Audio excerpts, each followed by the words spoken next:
First your eyes, then your skin. We will make you feel born again.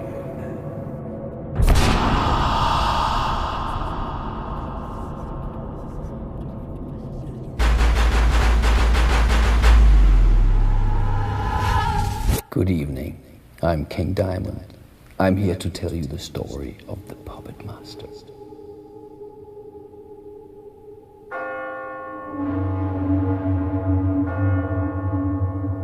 It takes you back to the 18th century in Budapest, Hungary.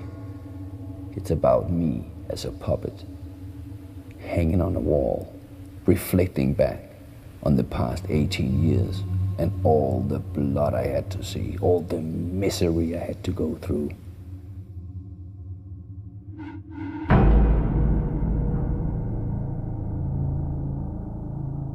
We're in Budapest, in Hungary. It's the 18th century.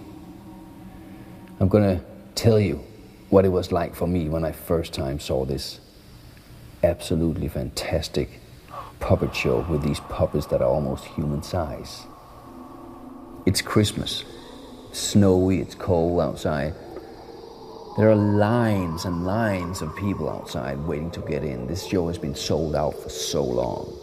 The people are waiting to get into the theater. I'm there in line, and it's dark and cold, perfect night for a Christmas show. When I finally get in there, sit among the people, there is this strange, tense feeling as we are waiting, anticipating the curtain to fall. We've heard so much about these puppets on stage that it's magical. You can't believe what you're seeing. And suddenly it's like, whoa, shh, here come the puppets, you know. And I start looking over in the wing, and I notice, wait a minute. I think I see a few shadows over there. Maybe there's some of the puppets sitting over there. I'm waiting to walk in. And then I see the puppet master come up the stairs. And there is like this walkway high above, almost up by the ceiling. And there he operates all these strings and stuff. And he actually leads a couple of puppets in on stage. Like, wow, there they are. One, there's two, three puppets coming in line. And halfway through the show, this really strange thing happens. The puppets are moving and doing things, and they look so lifelike. The skin, you know, is like, it looks like human skin. And suddenly the puppet master, he drops all the strings. They land on the floor, and the puppets that was like standing there with these strings, now they're on the floor. They just stand like this still. Nothing happens to them. And then they start to move.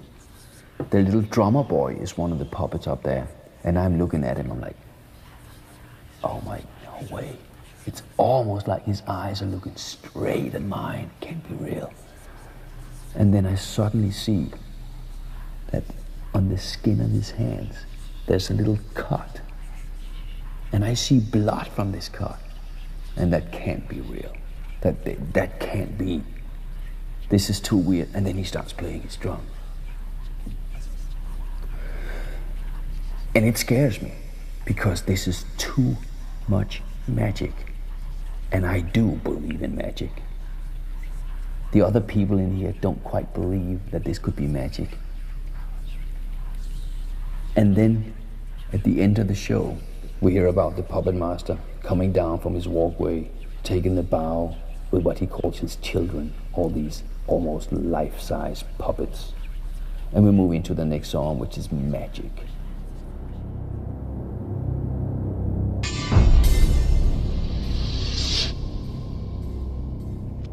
It's after the show, it's outside, it's cold, it's damp.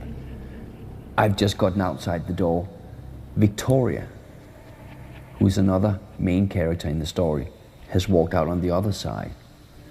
And we're standing there just waiting, and the people are walking out of the theater. They're all heading for home. And they, like I said before, they don't believe that what they saw was magic. But we do, both of us. And for some weird reason, we are getting drawn to each other, looking into each other's eyes, realizing that we have everything in common that we would want to have in common. We're getting drawn so close that I can feel there is something else between us. There's some kind of, I would call it evil, surrounding especially me.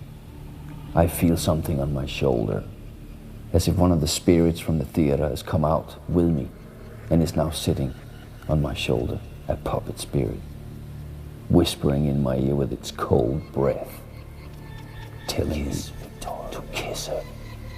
Kiss Victoria. And I do. Kiss Victoria. And that's the seal of our eternal love. Kiss. Towards the end of Magic, you hear about the fact that Victoria has gone to the theater alone one night when I couldn't come along, and she never returned. So I realized that something is wrong. I have got to go to the theater and find her. There is something wrong here. There is something wrong here.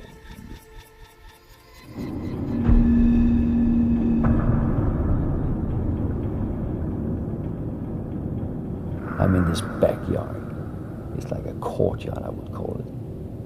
And I notice that there is stairs leading down to a cellar. I'm about to walk down there because this must be a back entrance to the puppet theater. And as I'm about to walk down these stairs, I see the handle move and the door starts to open. And I quickly hide behind some trash cans. And it's this 300 pounds of flesh, emerentia, coming out, floating up the stairs. She gets up there, I'm looking, what is she doing? What is this? And then I see this knife shining in the moonlight. I see her walk over to this cart, this kind of thing that you pull after you on two wheels, that you can carry things on. I see her grab that, and I see this big knife suddenly flicker in the moonlight. And I'm wondering, where is she going with that knife? She walks out through the gates, and I follow her. Without her seeing me, I follow her through these narrow streets of Budapest. It's cold, it's damp, and I keep following her, hiding in the shadows. Then she suddenly turns down an alleyway, and I see there's someone lying on the ground. It must be a homeless. Then I see the knife come up high. The moonlight just flickers, and the knife comes down so hard it goes all the way into his chest. That's where she leaves the knife, so as little blood as possible can escape his body, because she will need it later. I'm looking and I'm surprised that blood is not red, not in the dark. In the dark of night, blood is black. Dark of night, blood is black. Then she wraps him in a sack and puts him on this cart. She's got to get out of there before she gets caught. So she rushes back to the old theater. And there in the backyard, I follow her all the way, and I see her take this body off the cart, down into the dark and into the cellar. And she leaves the door open. It's ajar, and I wonder why. I follow her inside, and I walk on after her in these narrow hallways. Every time she turns a corner, I sneak up fast and I see where she goes. Suddenly, after one corner, she's gone. I can't see her. But I do see a light from a room up ahead. When I peek into this lit room, it's gloomy, and it's a horror show that I see.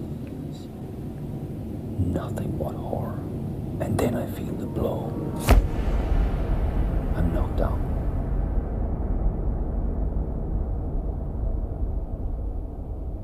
It's so dark wherever I am. As I open my eyes, I can barely see a thing in here. Then slowly but surely my eyes get used to it. They're like suck the darkness away. And then slowly but surely I start to be able to make out these things. These shelves that are everywhere up against the wall. And upon these shelves I see all the puppets from the theater. They're almost human sized and so grotesque looking. This human-like skin, all these eyes that are down there. And suddenly as I look around and I see all these eyes. It cannot be. But I'm sure, I am dead sure I know those eyes. I see the eyes of Victoria's, my love. I cannot believe it's her eyes sitting in this puppet's head.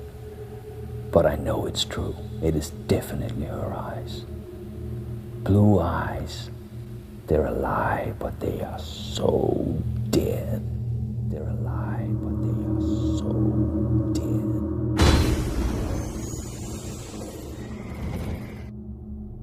The puppet master and his wife appear in the cellar for the first time. I see them there. I'm tied to this wall still, and the puppet master comes in. And I notice that there is an altar in here. It must be an altar, full of ancient books, black candles, everything you need for a ritual. The puppet master actually starts performing this ritual. I suddenly hear his voice speaking these ancient tongues. I can't understand any of it, but I start feeling so strange inside. It's almost as if somebody's taking my mind out of my body, just out of my head, just pulling it out. And I start getting panic. I just feel panic all over. And I kick one of these giant shelves full of these little jars with black liquid in them. Actually, it's blood. One of them falls all the way to the floor and smashes on the floor. It's just red over. The puppet master turns around from the altar and looks straight at me. And he says, "How dare you disturb my work?"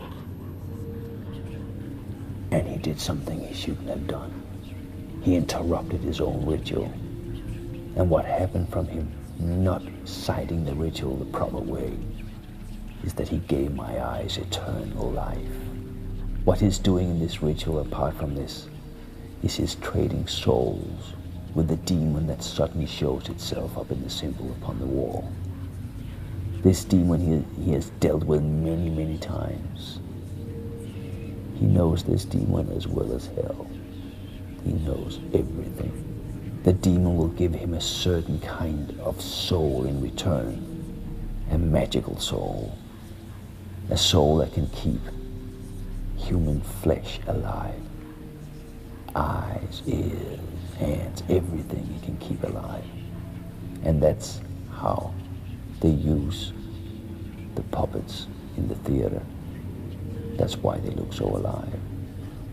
At the end of the ritual, I feel so exhausted, as if almost everything has been taken out of my body. And I slowly faint away.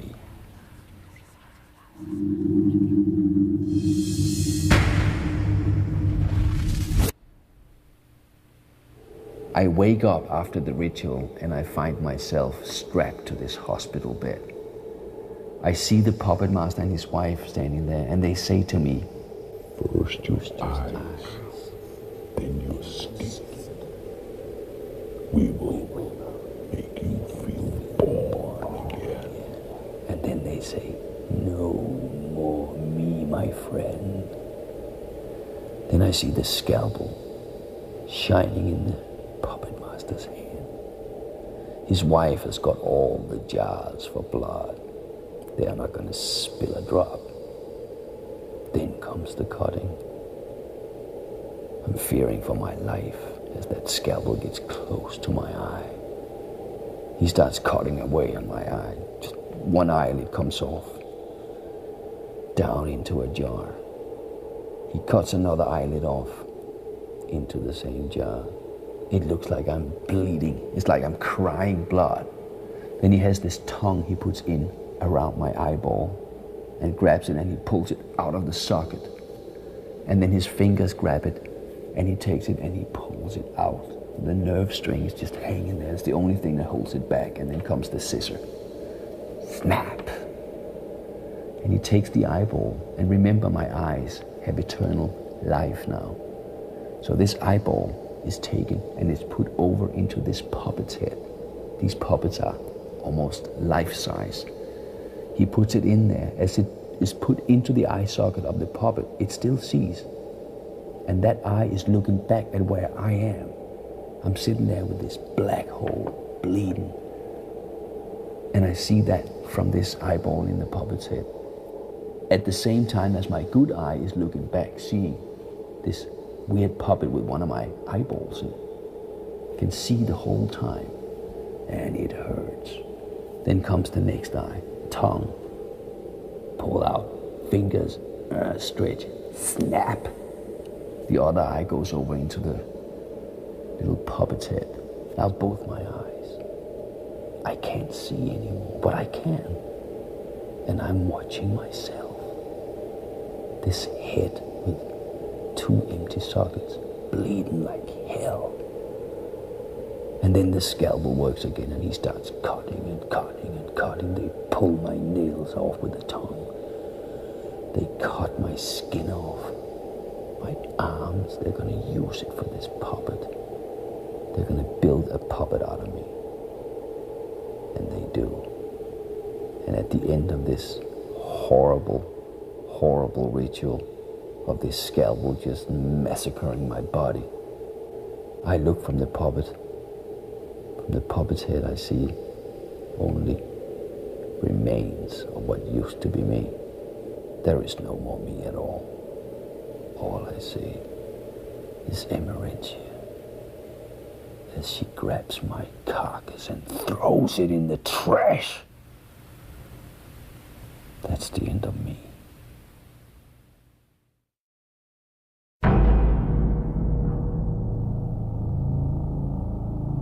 In Blood to Walk, they have made a puppet out of me.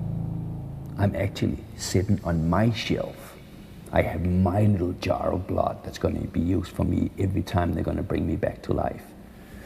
I'm sitting there, I'm looking at all the other puppets because my eyes are eternal, theirs are not. They all need injections to start functioning. I need injections too. And it must be our own blood, otherwise we will not function right. But today, something special is going to happen. As the puppet master and his wife comes down to us and says, "Hello, my children. My children. In blood I'll teach you today." They take Victoria down from her shelf and me from mine, and they set us on the floor, facing each other, looking at each other. Well, she doesn't see much because her eyes are so dead, but I see her. And then I feel the needle go in, Emerentia injecting my own blood, because it has to be my own blood. As the blood goes in, I feel my skin tingle. My eyes, as you know, they're alive all the time. But the skin, it starts tingling now. And I feel like I can stretch it a little bit. I can actually move very little, but I can. And then I see the same thing happening to Victoria. I see her eyes slowly come alive. For the first time in a while, we're actually looking at each other's eyes, and we recognize each other's eyes. We know what have happened to each other. We know what's been going on, and we totally recognize. We don't need words to speak. Our eyes speak for us. It's like our minds are now in our eyes. It's our eyes that are our brains. Our skin is our muscles. And we try to move them a little. The puppet master sees that we're alive, and he says, "That's enough for today. Put them away."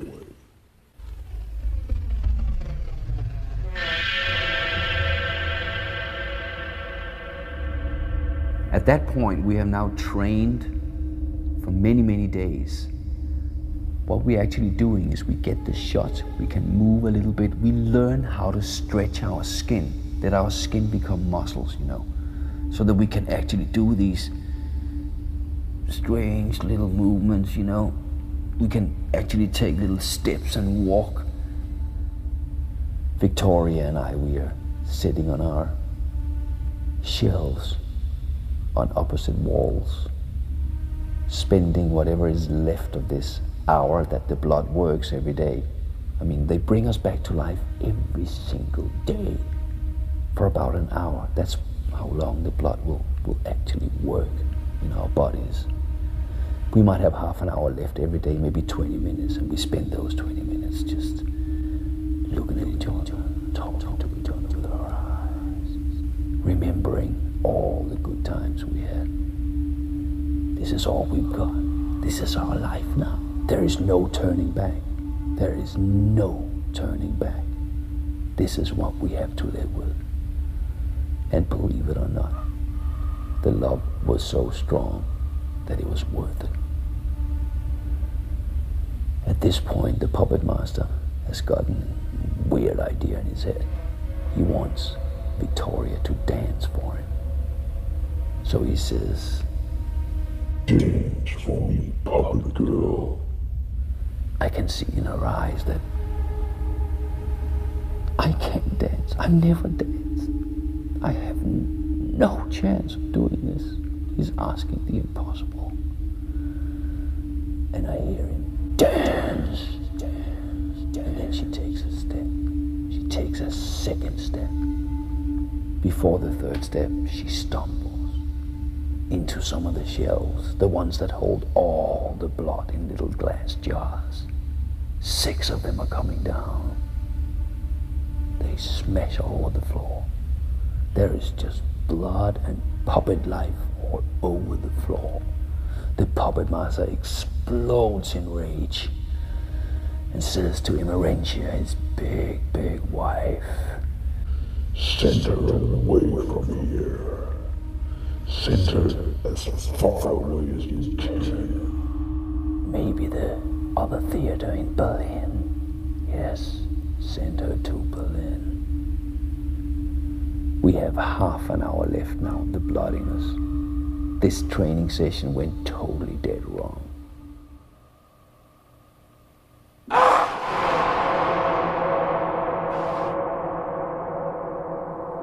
We're sitting there in the darkness, knowing deep, deep inside that this could be the end. They're gonna send her away tomorrow morning. She has half an hour left of seeing. I have much, much more because my eyes are eternal, as you know. And as we sit there, Victoria asks me with her eyes, please, actually she's pleading to me, please tell me this is not goodbye. And I tell her, do you remember the butterfly? And she says, it made me cry. I know, I say, but remember we dried its wings so it could fly again.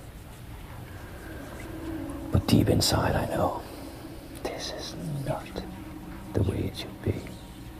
This is close, close, close to the end. You might only have 10 minutes left now of what is our life together. And then I tell her that I would die for you if I could. And I swear that I will find you wherever they send you. I will come and get you. And then she asked me what if I can't survive without you by my side? I say, then wait for me, wait. Wait on the other side, because I'll be there. Then Victoria says, I can barely see you anymore. And I say, don't forget the butterfly. It didn't die.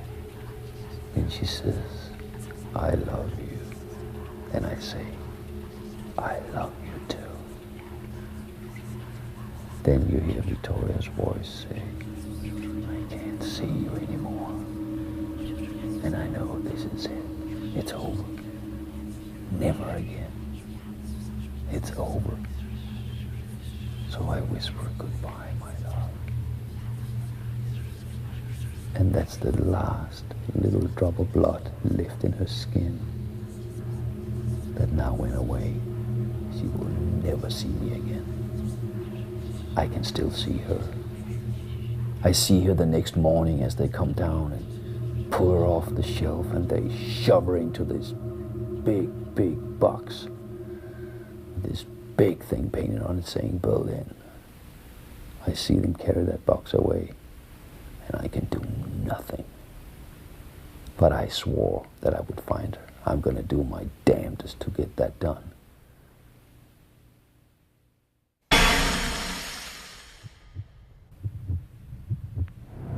It's Christmas time again. It's 1 year from I saw that Christmas show.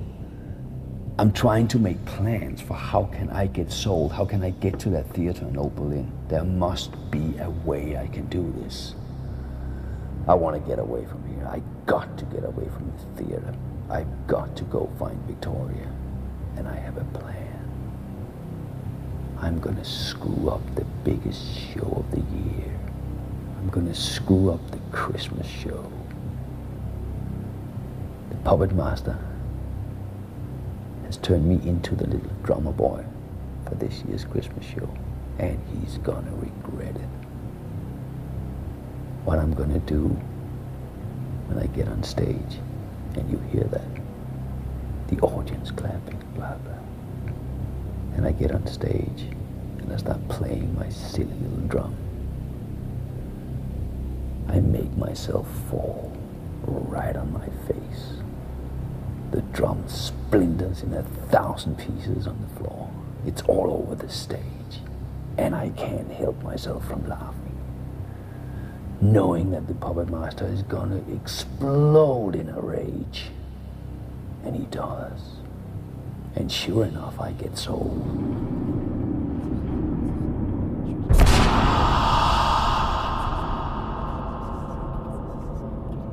They sell me, but to a little shop down in a back street, a second-hand puppet shop where no one comes. Very few people come in there. Let's give them that little. There, I'm hanging on a wall with a nail through my throat. There I've been hanging for 18 years now. Looking, and looking. That's all I can do. Just hanging there, living dead, looking. I see all these little kids come in, wanting puppets. They look. No, that's scary. I don't like that puppet. It looks sick. That's what they say about me. I look sick. You know I don't look sick. I look just like you. But these kids, my eyes, they watch them. They watch them as they walk around. As I realize I will never be sold again. It's over. I am on this wall forever, living dead. And during the last little nice outro written by Andy, you get the feeling of where me and Victoria are. Very far from each other, never to meet again. Ever, never, ever. It's over. But I must tell you before I finish about what great success the puppet master and his wife had with their theater. They became more popular than ever. They even had children themselves. A son and a daughter. And the rumor is that they're going to open a new theater in London town for kids. Think about that. The puppet master and his wife's sick children are gonna open a theater for kids. What kind of puppets do you think they're gonna have? I say no more. I say good night and sleep tight.